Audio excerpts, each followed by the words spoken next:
Midway through the block's first season, in January of 1998, Disney was in talks with UPN to program a 2-hour block for the network that would air on weekdays and Sunday mornings, which was relatively easy to initiate as the head of UPN at the time, Dean Valentine, was a former Disney executive, since by this time, UPN's own kids block, UPN Kids, hadn't been doing all that well. However, these talks were called off after just 1 week due to Disney and UPN disputing over how the block should be branded and the amount of EI programming Disney was going to provide. Afterwards, UPN started discussions with Nickelodeon to produce the block, but that also fell through. Then they entered an agreement with Saban Entertainment, and that didn't go anywhere either.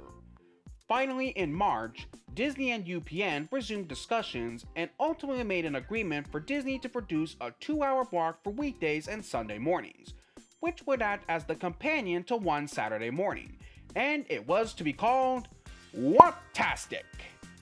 But for the sake of having a greater brand identity, plus it sounding like a pseudo swear word, it was changed in July of 1999, 2 months before it debuted.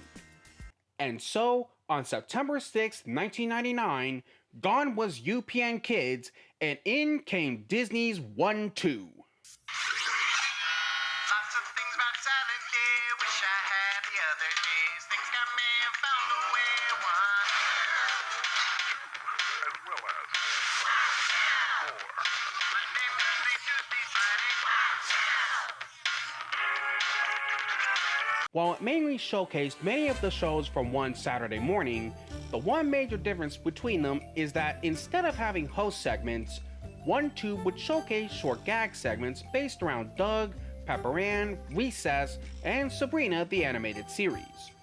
It also utilized a futuristic city for its bumpers, which was styled to match the look of the main One Saturday Morning building. Also, for a brief period of time, new episodes of some shows like Recess and Pepper Ann would premiere on both blocks, so one would get new episodes across the whole week.